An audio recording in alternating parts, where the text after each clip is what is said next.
Hey everybody, welcome to my channel. I getting a late start today, so let's just jump right into it. I'm pumping water for the water change on the 250. Spilled a little bit there. I've been hatching the brine shrimp.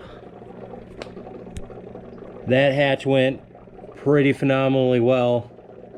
I don't know if you can tell on the GoPro, but there's a crap ton of brine shrimp in there, and there's about to be more because this batch down here should be done. So I'm gonna finish this bucket of water here, get it upstairs. Whoa. And I've gone and spilled more water. Thankfully I was just about to say I wasn't standing in it yet, but now I'm standing in it. All right, so I'm gonna get a handle on what's going on down here and I'll get back to you. Started another bucket. Hopefully this one doesn't end up on the floor. Just move my light out of the way here. Take off the lid. And make sure your air hose is above your water level when you do this. There, and then I'll take this whole thing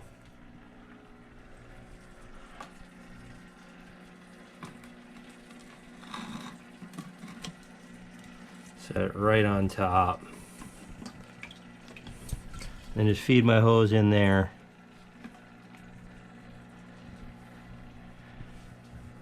and they can join their brothers in the tank.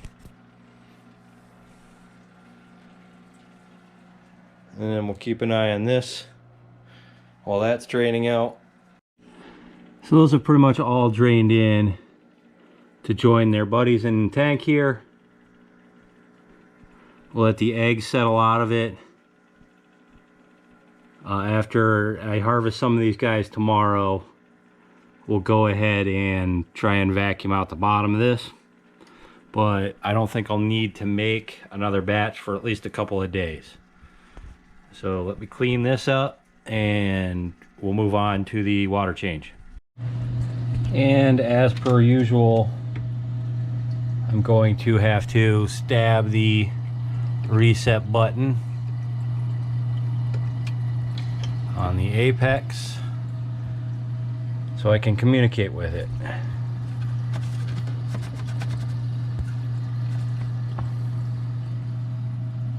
So I'm going to need to, before I do my water change, I'm going to take my little canopy off here so I can thoroughly clean my sock, my cup, my rocks, and just the glass in here so it looks a little better.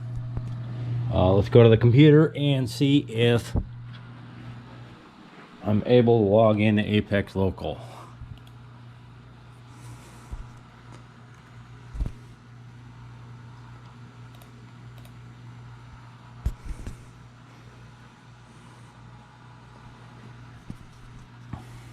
Of course, as per usual, wrong password, but it's not the wrong password.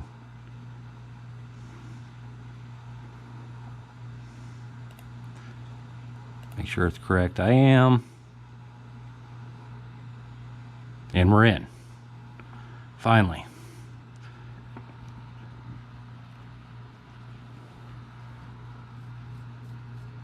So this heater seems to have a pretty linear curve on it. But getting the temperature up and working, got the salt back up. It's 34.7 now. You can see it pretty much exactly matches what the temperature did. The ORP does whatever, but if I can get into this, this is usually where it goofs up. Now, I don't know if you've noticed, if you have this thing, it's got a little progress bar up here that is almost impossible to see.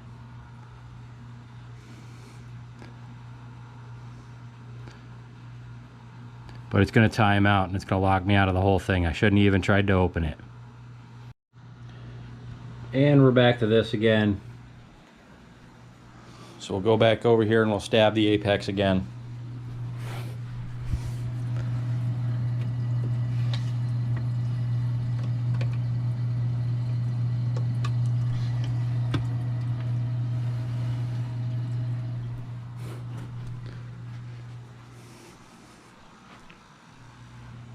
Huh.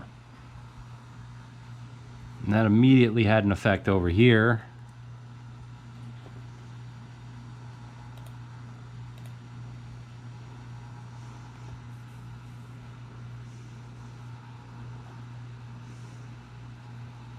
Again, we got to do the password argument. All right, I got us back to this page. So all I really need to do here is turn the ATK system to off. The rest of it I can do with plugs and stuff over here. Let's see. What's first? The skimmer's first. As soon as I can remember which one of these is a skimmer, we'll go ahead and unplug it.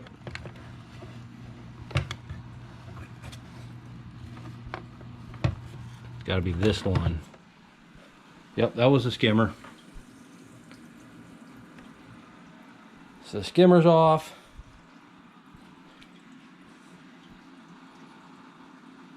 I guess I could have left that on while I did my initial clean, so yeah, we'll just leave it off now that it's off.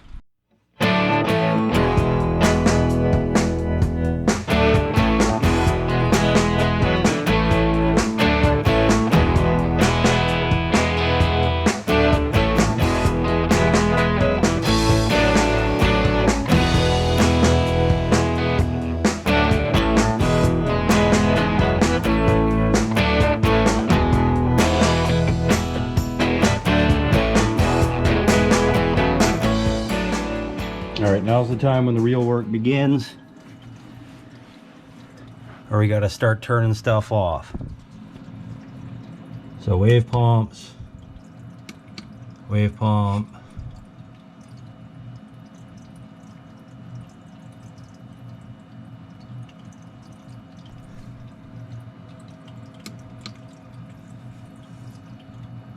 There it goes. And then the pump.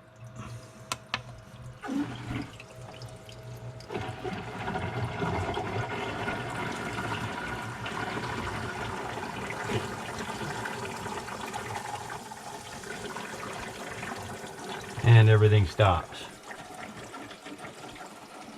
So now it's the point where I gotta hustle, clean my sock and cup out, change my filter floss, and then get to vacuuming.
Just about everything's running again, so it'll obviously take a bit for all this gunk to clear up.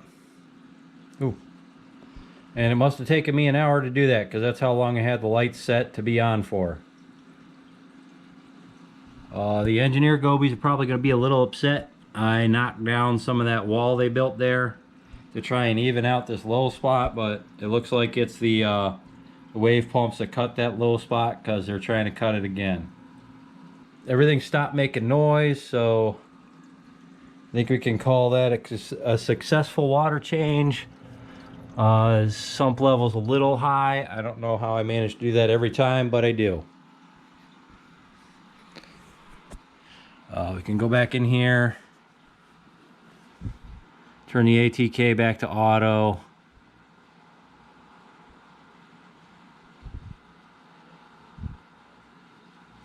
But now we really got to start watching our numbers because everything's going to change. So 1140 is our number to watch, or our time to watch for. Look, one of the engineer gobies decided to come out to take a look.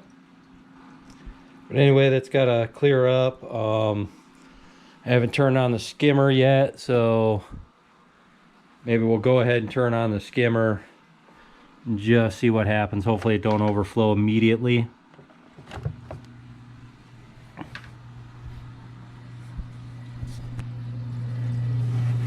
Skimmer's on. Bubbles are coming up. It's turned down pretty far right now, so it shouldn't get too aggressive unless it's actually skimming gunk out of there.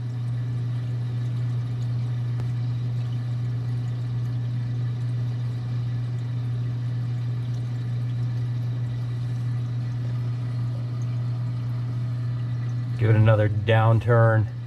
Looks like that's the level it's going to settle out at. Go ahead and give it a little paddle stir. Man, has that paddle ever gotten nasty. But I guess that's a sign it's working, right? If you do have an apex, after you do something like that with turning the pumps on and off, make sure you give your probes, at least the ones that have like holes in them, like the salt probe, give it a little shake to get the air bubbles out, because that'll alter your reading.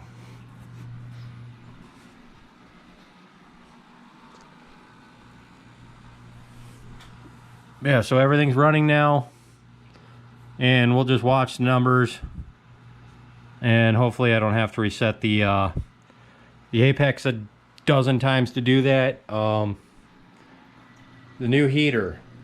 So if you notice, the new heater is now over here, back where the old heater was. And the reason it's not in the back where I had it the other day is because it made the water around it too warm, so it would shut off. So I only got up to like 73 degrees, and it wouldn't warm the water up anymore because it kept shutting itself off. So I had to move it over there, and the number on the dial, I had it set to 79 before. That wasn't enough, so I had to turn it to what do I got it set on now? According to this, I got it set on about 83 degrees, and that's what it took to get to 80.4 or 5 is what it was reading. So we'll come back to that. We'll go ahead and run our water tests. I almost forgot to save some water, so I had to siphon some out of the sump so I could get the original water and not the new water that was going into it. Trying to be as accurate as possible this time doing these tests. So this one came out somewhere around 1,300 parts per million magnesium. And that's what I'm going to say it was to get to that color. I'm not sure if it's the right color. It's more of a purple than a blue. So maybe it's a little higher than that. Should put it around 1320, 1360, which I think is good. So we're going to move on to the KH test, and we're going to do that with both the Red Sea test and the API test. So here's my two carbonate hardness tests. On the API test, it came out right around, where was I? Right around 5.6. The API test had it at 6, almost 7. So it's about a degree off between the two, but not like a huge difference.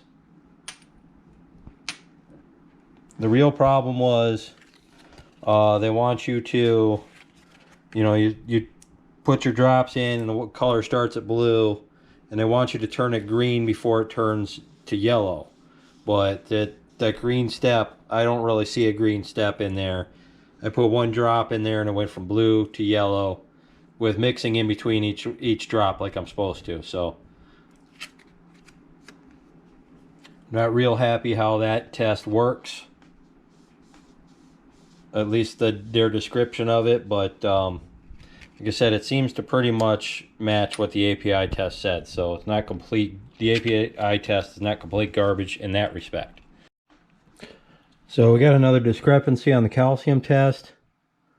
I want to say 420, 430, maybe a little bit higher is what the Red Sea test came out to be. Obviously I stopped too soon. It was purple, but now it's not. So probably would have been a little higher than I read it. So we'll say 440. The API test came out lower than that, but like 380, so about a 50-point difference in what it believes the, well, is this reading in parts per million? Hold on. Yeah, so parts per million.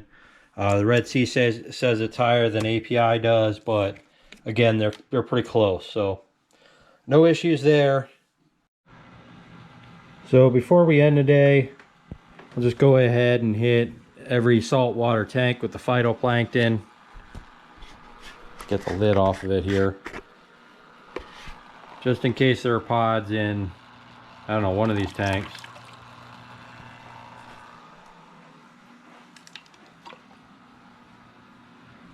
If you'll notice, I put it in the top now because I don't want this stuff to just get basically eaten by the skimmers, because I think that's what started happening from the moment I turned the skimmer on. So I'm also going to take some of this to the basement and we'll give it to the brine shrimp.